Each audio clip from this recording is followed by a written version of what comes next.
أشهد أن لا إله إلا الله وحده لا شريك له وأشهد أن محمدا عبده ورسوله أما بعد فأعوذ بالله من الشيطان الرجيم بسم الله الرحمن الرحيم الحمد لله رب العالمين الرحمن الرحيم مالك يوم الدين إياك نعبد وإياك نستعين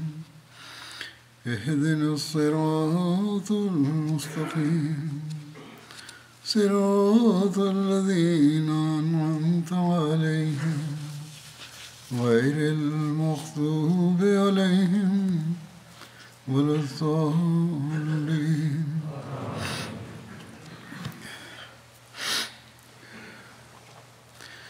Uhud యుద్ధంకు సంబంధించి దైవ ప్రవక్త సల్లల్లాహు అలైహి వసల్లం జీవిత చరిత్ర ప్రస్తావన జరుగుతుండెను. దీని గురించి మరిన్ని వివరాలు ఇట్లు గలవు. మహాప్రవక్త సల్లల్లాహు అలైహి వసల్లం ప్రజలలో అందరికంటే ఎక్కువగా శత్రువులకు దగ్గరగా ఉండిరి. అప్పుడు వారితో 15 మంది నిలకడగా ఉండిరి. 8 మంది ముహాజిర్లు కాగా 7 అన్సార్ అనుచరులు. మరికొందరు ఇట్లనిరి, వారి సల్లల్లాహు అలైహి వసల్లం వద్ద 30 మంది అనుచరులు స్థిరంగా నిలబడిరి. నా ముఖం వారి సల్లల్లాహు అలైహి వసల్లం ముఖం ముందట ఉండాలని, నా ప్రాణం వారి సల్లల్లాహు అలైహి వసల్లం ప్రాణం ముందట ఉండవలెను. వారు సల్లల్లాహు అలైహి వసల్లం సురక్షితంగా ఉండాలని, నా ప్రాణం త్యాగం కావలెనని అందరూ అనేవారు. నిలకడగా ఉండేవారి అనుచరుల సంఖ్య వివిధ కథనాలలో భిన్నంగా ఉన్నది. దీనికి కారణం ఏమనగా, అనుచరుల సంఖ్య పరిస్థితిని బట్టి మారుతుండెను. 15 మందిని చూసిన వ్యక్తి 15 మంది అని చెప్పగా, ఎవరు ఎందరిని చూశారో వారు అంతే సంఖ్య చెప్పారు. అనుచరులు వారి సల్లల్లాహు అలైహి వసల్లం చుట్టూ చేరుకునేవారు. కాని శత్రువుల దాడుల వలన వలయంను వీడి మరల దూరమై మరల గుమికూడేవారు. సారాంశమేమనగా, అనుచరులు స్థిరత్వమును ప్రదర్శిస్తుండిరి. మరణిస్తాననే భయం ఎవ్వరికీ కూడా లేకుండెను. ఉహద్ యుద్ధంలో మహాప్రవక్త సల్లల్లాహు అలైహి వసల్లం అనుచరులతో మరణంకై బైఅత్ తీసుకున్నారనే కథనం కూడా లభిస్తుంది. బైఅత్ చేసిన అదృష్టవంతుల సంఖ్య 8 మంది అని చెప్పబడెను. వారిలో ఒక్కరు కూడా ప్రాణాలు కోల్పోలేదు. ఉహద్ యుద్ధంలో అనుచరుల స్థిరత్వం, త్యాగస్ఫూర్తిని ప్రస్తావిస్తూ హజరత్ మిర్జా బషీర్ అహ్మద్ గారు రజియల్లాహు తాలా అన్హు ఇట్లు వ్రాశారు. హజరత్ ముహమ్మద్ సల్లల్లాహు అలైహి వసల్లం చుట్టూ ఉన్నటువంటి అనుచరులు త్యాగస్ఫూర్తిని చూపించిన ఉదాహరణ ప్రపంచంలో మరెక్కడ కనిపించదు. వీరు దీపపు పురుగుల వలె వారి సల్లల్లాహు అలైహి వసల్లం చుట్టూ తిరుగుతుండిరి. వారి సల్లల్లాహు అలైహి వసల్లం కొరకు తమ ప్రాణాలతో చెలగాటమాడుతుండిరి. వచ్చే ప్రతి దాడిని అనుచరులు తమపై తీసుకొని వారి సల్లల్లాహు అలైహి వసల్లంను రక్షించేవారు. అదే సమయంలో శత్రువులపై కూడా దాడి చేసేవారు. త్యాగధనులైన ఈ కొద్దిమంది అనుచరులు ఈ పెద్ద వరదను ఎంతవరకు తట్టుకునేవారు? నలువైపుల నుండి వస్తున్న శత్రువుల భయంకరమైన దాడులు జరుగుతుండెను. శత్రువుల ప్రతి దాడి ముస్లింలను చాలా వెనక్కి నెట్టుతుండెను. కాని ఏ మాత్రం శత్రువుల దాడులు తగ్గినచో ముస్లింలు మరల యుద్ధం చేస్తూ పోరాడుతూ తమ ప్రియమైన నాయకుని చుట్టూ గుమికూడేవారు. అబద్ధం చెప్పడంను లేదా తప్పుగా మాట్లాడటాన్ని దైవ ప్రవక్త సల్లల్లాహు అలైహి వసల్లం ధర్మబద్ధమని చెప్పారని క్రైస్తవులు ఆరోపిస్తుంటారు. ఈ నిరాధార ఆరోపణకు సమాధానమిస్తూ హజరత్ మసీహ్ మౌఊద్ అలైహిస్సలాం ఇట్లు ఉపదేశించిరి: మా నాయకులు, అధినేత, పవిత్రులు, గౌరవనీయులు మహాప్రవక్త సల్లల్లాహు అలైహి వసల్లం ఒక గొప్ప ఆదర్శం ఇచట నిరూపితమగుతుంది. అదేమనగా, ఏ మాటను దాచుకొనుటను, తౌరియా అనగా మనసులో ఒక విషయాన్ని దాచుకొంటూ నోటితో మరో విషయం మాట్లాడుట, భావార్థాలు గల మాటలు మాట్లాడుట, మీ యుసు చిన్నపిల్లల వలె జీవితాంతం వాడినారో దైవ ప్రవక్త సల్లల్లాహు అలైహి వసల్లం సాధ్యమైనంత వరకు దాని నుండి దూరముండవలెనని ఆదేశించారు. ప్రవక్తల నాయకులు దైవ ప్రవక్త హజరత్ ముహమ్మద్ సల్లల్లాహు అలైహి వసల్లం ఉహద్ యుద్ధంలో ఒంటరిగా ఉన్న పరిస్థితిలో నగ్న ఖడ్గాల ఎదుట నేను ముహమ్మదును, నేను అల్లాహ్ ప్రవక్తను, నేను అబ్దుల్ ముత్తలిబ్ మనవన్ని అని ప్రకటించిరి. కాని మీ యుసు మాత్రం వణుకుతూ భయపడుతూ వాస్తవ విరుద్ధంగా తమ శిష్యులకు ఇట్లు బోధిస్తుండెను: నేను యేసుక్రీస్తునని ఎవరికీ చెప్పకండి. యథార్థమేమనగా ఇలా చెప్పినను అతన్ని ఎవరు హత్య చేసేవారు కాదు. ఉహద్ యుద్ధంలో పతాకం పట్టుకున్న హజరత్ ముస్అబ్ బిన్ ఉమైర్ రజల్లాహు తాలా అన్హు జెండాను రక్షిస్తూ హక్కును గొప్పగా చెల్లించారు. జెండాను రక్షించు హక్కును గొప్పగా చెల్లించారు. హజరత్ మిర్జా బషీర్ అహ్మద్ గారు రజల్లాహు తాలా అన్హు ఇట్లు వ్రాసిరి: ఏ చేతితో హజరత్ ముస్అబ్ రజల్లాహు తాలా అన్హు పతాకమును పట్టుకొనిరో ఆ చెయ్యిని ఇబ్నె కమియా కోసివేశాడు. కనుక హజరత్ ముస్అబ్ బిన్ ఉమైర్ ఆ పతాకమును రెండవ చేతితో పట్టుకొనిరి. ఇబ్నె కమియా ఆ రెండవ చేతిని కూడా కోసివేసెను. తదనంతరం ముస్అబ్ రెండు మొండి చేతులతో పతాకమును తమ ఎదకు ఆనించుకొనిరి. ఇబ్నె కమియా మూడవసారి దాడి చేసి బర్ఛీని వారి ఎదలో గుచ్చిరి. బర్ఛీ విరిగిపోయెను. హజరత్ ముస్అబ్ రజల్లాహు తాలా అన్హు క్రింద పడిపోయిరి. తక్షణమే మరో ముస్లిం ముందుకు వచ్చి ఆ పతాకమును ఎత్తుకొనెను. కాని ముస్అబ్ రజల్లాహు తాలా అన్హు శరీర దారుఢ్యం మహాప్రవక్త సల్లల్లాహు అలైహి వసల్లంతో పోలి ఉన్నందున నేను ముహమ్మద్ సల్లల్లాహు అలైహి వసల్లంను హత్య చేశానని ఇబ్నె కమియా భావించెను. లేదా అతడు కేవలం మోసం చేయడానికి ఒక కుట్రతో ఇలాంటి ఆలోచన చేసి ఉండవచ్చును. మొత్తం మీద నేను ముహమ్మద్ సల్లల్లాహు అలైహి వసల్లంను హత్య చేశానని అతడు గట్టిగా అరిచెను. ఈ వార్తతో ముస్లింల మిగిలిన ధైర్యం కూడా తగ్గిపోయి వారి సమూహం పూర్తిగా చెల్లాచెదురైపోయెను. ఇంతకు ముందు ప్రస్తావించినట్లు ఉహద్ మైదానంలో కొన్ని క్షణాల నిర్లక్ష్యం వలన ఇస్లామీయ సైన్యం విజయం తర్వాత తాత్కాలికంగా ఓటమిని చవిచూసెను. కాని దైవ ప్రవక్త సల్లల్లాహు అలైహి వసల్లం యుద్ధ చరిత్రలో ఉత్తమోత్తమ సైన్యాధికారిగా, సత్వరమే ఉత్తమ నిర్ణయాలు తీసుకొను అధినేతగా పేరు పొందిరి. మారుతున్న యుద్ధ పరిస్థితిని వారెంతో చక్కగా గమనించిరి. 4 రెట్లు ఎక్కువగా ఉన్న సైన్యమును ఎదురించి బలహీనమైన, చెల్లాచెదురైన తన సైన్యమును రక్షించుకొనిరి. తద్వారా శత్రువు ఇస్లామీయ సైన్యమును పూర్తిగా అణచివేయలేకపోయెను.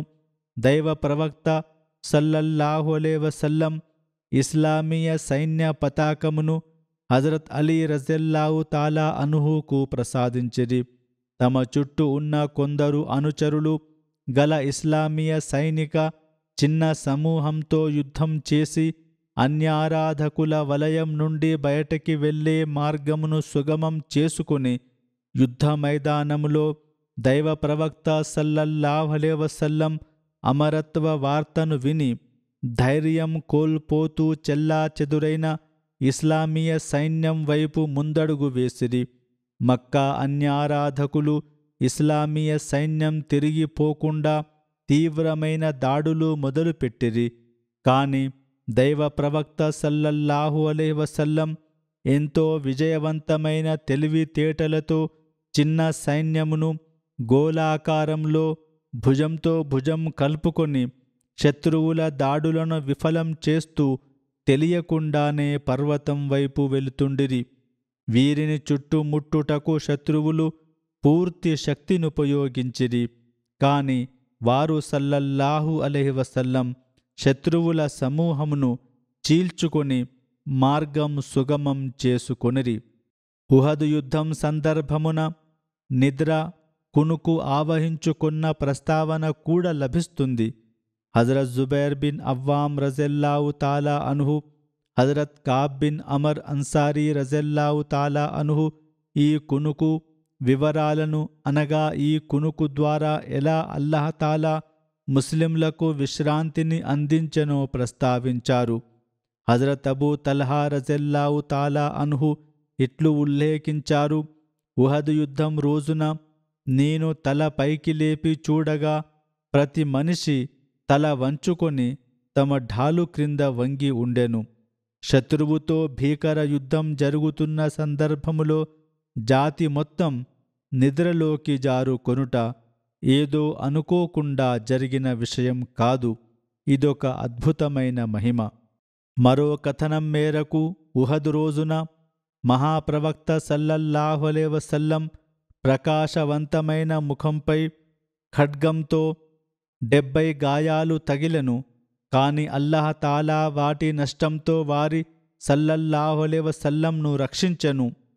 హజ్రత్ మసీహ్ మౌఊద్ అలైహిస్సలాం ఇట్లనిరి: దైవ ప్రవక్త సల్లల్లాహు అలైహి వసల్లం వద్ద ఉన్న అనుచరుడు అత్యంత వీరునిగా భావించబడేవాడు.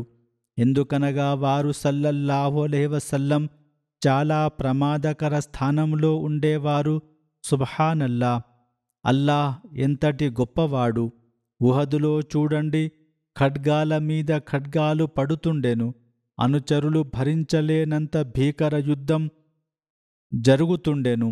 కాని ఈ యుద్ధ వీరుడు రణరంగంలో వీరోచితంగా పోరాడుతుండెను. ఇందులో అనుచరుల తప్పిదమేమీ లేకుండెను. అల్లాహ్ తఆలా వారిని క్షమించెను. దైవ ప్రవక్త సల్లల్లాహు అలైహి వసల్లం ధైర్య ఉదాహరణను చూపించు రహస్యం ఇందులో ఉండెను. ఉహద్ యుద్ధ వివరాలను తర్వాత ప్రస్తావిస్తానని తెలిపిన తర్వాత కొందరు మృతుల సద్గుణాలను ప్రస్తావించి పరోక్ష అంత్యక్రియ ప్రార్థన చదివింతునని హుజూరే అన్వర్ ప్రకటించిరి. గాజా పాలస్తీనా ప్రాంతంలో మన అహ్మదీ సోదరుడు మొహమ్మద్ ఉకాషా గారు కూడా వీరిలో ఉన్నారు. వీరిని క్రూరంగా కాల్చి చంపినారు. వారు సద్గుణాలను ప్రస్తావించిన తర్వాత హుజూరే అన్వర్ ఇట్లనిరి: అల్లాహ్ తఆలా వారి స్థాయి అంతస్తులను పెంచుగాక, వారి దుఆలకు వారి సంతానమును వారసులుగా చేయుగాక, వారి పిల్లలు బంధువులు నిజమైన ఇస్లాం అయిన అహ్మదీయతును అర్థం చేసుకొందురుగాక, అనంతరం శాంతి భద్రతలను తిలకింతురుగాక. వారి ప్రాంతంలో అల్లాహతాలా శాంతిని ఏర్పాటు చేయుగాక. కురూరుని చెయ్యిని నిలువరించి కురూరుణ్ణి హతమార్చుగాక. ఇజ్రాయిల్ ఇప్పుడు లెబనాన్ సరిహద్దు వద్ద కూడా హిజ్బుల్లాకు వ్యతిరేకంగా క్షేత్రం తెరుస్తున్నది. తద్వారా పరిస్థితులు మరింత దిగజారుతాయి. ఇదే విధంగా అమెరికా, ఇంగ్లాండ్, హౌసీ, యమన్ తెగలకు విరుద్ధంగా క్షేత్రాన్ని తెరిచినవి. ఈ విషయాలన్నిటి వలన ఈ యుద్ధం మరింత విస్తరించును. ప్రపంచ యుద్ధ లక్షణాలు ఇప్పుడు చాలా సమీపించాయని అనేక వ్యాఖ్యాతలు ప్రస్తావిస్తున్నారు.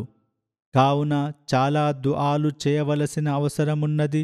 అల్లాహ్ తఆలా మానవత్వానికి తెలివితేటలు సద్బుద్ధి ప్రసాదించుగాక.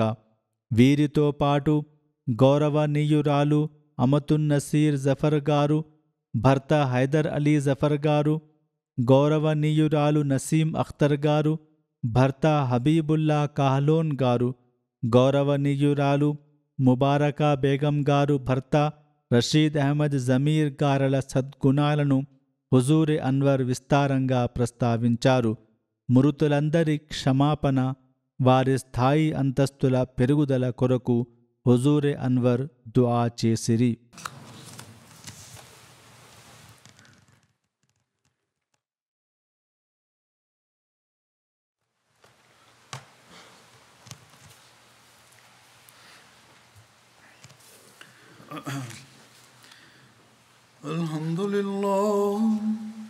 Alhamdulillah nahmaduhu wa nasta'inuhu wa nastaghfiruhu wa nu'minu bihi wa natawakkalu alayhi wa na'udhu billahi min shururi anfusina wa min sayyiati a'malina. Man yahdihillahu fala mudilla lahu wa man yudlilhu fala hadiya lahu. ونشهد أن لا إله إلا الله ونشهد أن محمدا عبده ورسوله.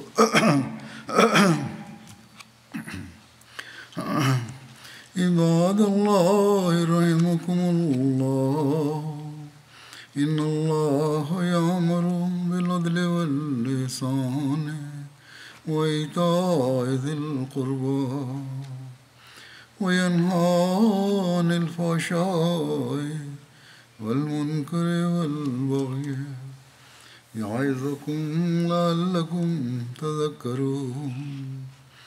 اذكروا الله يذكركم وادعوه يستجب لكم ولذكر الله أكبر.